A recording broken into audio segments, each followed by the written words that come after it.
यहाँ पर पूजा मैंने शुरू कर दी है भगवान जी की। ये देखिए धूप दीप से मैं इनकी आरती कर रही हूँ और भगवान जी को सामान सभी समर्पित कर दिया है। कपूर से मैं आरती कर रही हूँ। यहाँ पर कर्पूरगौरं करुणावतारं संसारसारं भुजगेन्द्रहारं सदा वसन्तं हृदयारविन्दे भवां भवानी सहितं नमामि। त्वमेव माता च पिता त्वमेव बन्धुश्च त्वमेव विद्या द्रविडं त्वमेव सर्वं मम देवदेव। ओम नमः शिवाय, ओम नमः शिवाय, ओम नमः शिवाय। हर हर महादेव। ओम नमः शिवाय, ओम नमः शिवाय।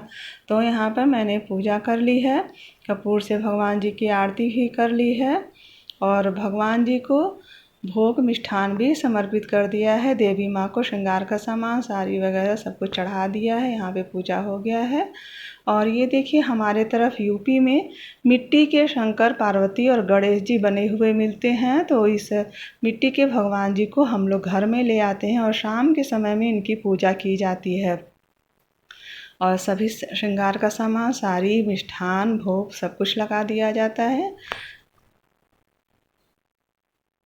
इस मौसम में जो भी फल उपलब्ध हों उन फलों को भगवान जी को चढ़ाया जाता है। तो यहाँ पे मेरी पूजा हो चुकी है। अब मैं भगवान जी की व्रत कथा विधि पढ़ने जा रही हूँ। तो हरितालिका व्रत कथा की किताब मैंने खरीद कर रखी हुई है। अब मैं उसको पढ़ूँगी, हरितालिका व्रत कथा। तो शंकर भगवान जी शिव जी से कहते हैं कि ये जो व्रत है हरितालिका तीज व्रत, ये स्त्रियों के सौभाग्य की वृद्धि करने के लिए होता है और अश्वमेध यज्ञ करने के बराबर ये फल देता है। इसको कुंवारी स्त्रियां और शादीशुदा स्त्रियां सभी व्रत इसको कर सकती हैं, यहाँ तक कि पुरुष भी इस व्रत को करते हैं। क्योंकि पार्वती जी अपने सखियों के साथ साथ में वन में जाकर के भगवान जी के लिए तपस्या की थी और पूरे दिन निराहार व्रत रखा था उन्होंने, न जल पिया था और न ही कुछ खाया था और रात भर जागरण करके भगवान जी की स्तुति आराधना की थी। फलस्वरूप अगले दिन भगवान जी प्रसन्न होकर के उनको मनचाहा वर मांगने को कहा। तो उन्होंने भगवान जी से अपना पति होने का वर मांगा था। तो चूँकि अपनी सहेलियों के साथ वो वन में जा कर के पूजा की थी, भगवान जी की व्रत रखी थी, इसीलिए इस व्रत का नाम हरितालिका तीज व्रत पड़ा। हरितालिका मतलब हर के ले जाने वाला।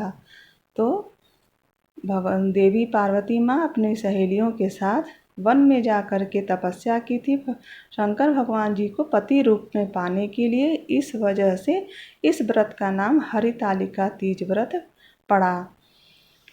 ये हरितालिका तीज व्रत यूपी में बहुत ही महत्वपूर्ण है। कुछ इस तरह से रहा हरितालिका तीज की व्रत और पूजा। आप सभी को हरितालिका तीज की बहुत बहुत शुभकामनाएं। Happy Teej to all of you.